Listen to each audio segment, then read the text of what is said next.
So with esports getting larger and larger now, what do you want to see in the future for the sport? Киберспорт развивается очень быстрыми темпами. Definitely, esports is getting bigger and bigger, and what I expect from World of Tanks is to become more popular in terms of players, people who watch it.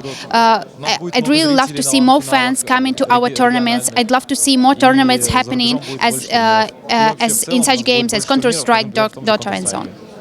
Tornado Rocks are not sitting back at all. They're going to take the fight. Lobo very low, but it's Applewell to find the Armageddon. And it is Hellraisers just going leaps and bounds ahead. Vorsic is your last man alive, and Hellraisers, the previous champions, are going to stay alive in this one. Vorsic We're not the best esports company in the world. League of Legends by far is doing much better numbers, etc. They started earlier. They're more tweaked to be esports like in its twitchy kind of way.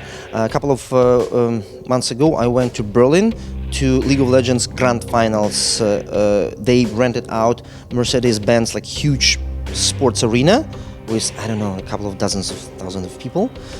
It was mind-blowing, fascinating. And guess what?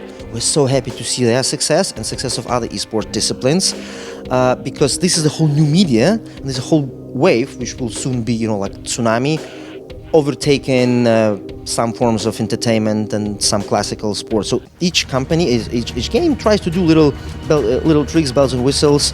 In our case, because we are photorealistic, historically kind of accurate game with real machines, explosions, terrain.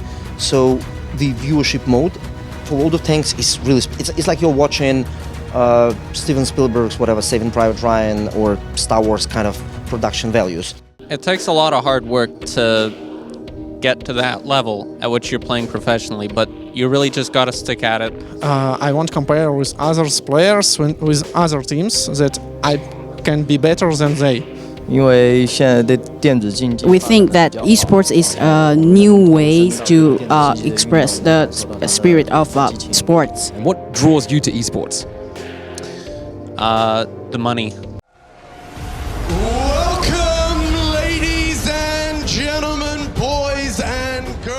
One of the things you guys have done really well is making it fun to watch, which a lot of esports don't really have at the moment. They're very player focused.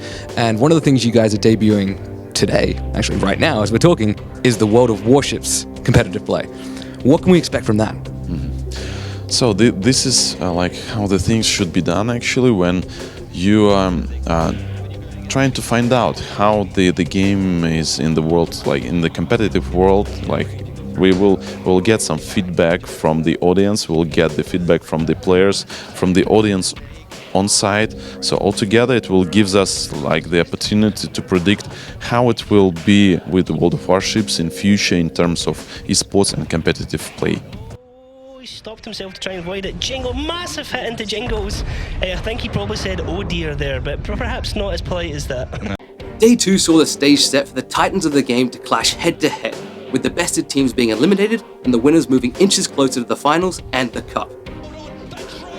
And this was where the Russian juggernaut Na'Vi and the skilled Europeans Wombats on Tanks showed their teeth, going 5-0 in their representative games, with highlight plays like perfectly executed pincer moves and one-shot arty strikes. Before we go any further, Wombats. We're Australian, we have Wombats. Why are you called Wombats? It's just our fun inside team. One of our teammates finds this animal. He showed it for us, like, hey, it's funny. And after we leave Virtus Pro, we start find some names, ask our fans about, guys, help us. No one don't propose for us nothing interesting, and we decide, okay, we'll be Wombats. But last year's winners weren't written off just yet, with Hellraisers fighting tooth and nail to progress.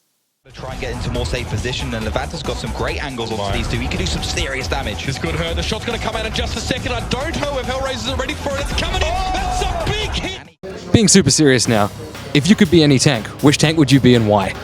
I'm sure I'd be IS-4 tank, because I prefer playing huge tanks and moving like a huge tank.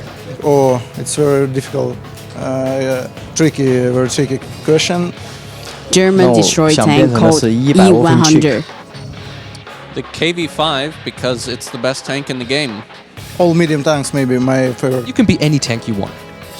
I don't know, really. For me, enough tanks what we have already. They want to take this advantage and take it home, and they're trading out evenly so far in the damage. Kusok needs to back away. Overstaying his welcome. Breakneck can get to the forefront, and there's the kill. Inspirer, not so inspiring anymore. Right now, our mission, vision, logo of the company is happy players. That's it. Happy players. That's all we do. How do we do it? Of course, new games. Of course, new platforms like tanks. First, they were released on the PC, and then players in America, for example, in some other Western countries like the UK, they don't play much on the computer. They play on, consoles, Xbox, PlayStation. We had to do it, and we released it on PlayStation 4, Xbox One, 360. Mobile is taking over the world, and there's a generation or two of actually people did not use computers at all, like my 8-year-old son. So we gave them World of Tanks Blitz, which you can play on iPad, on Google phone, Samsung, Galaxy. Everything's for you. And when it comes to a long-running game like World of Tanks, which is 6 years already, updates. We have done more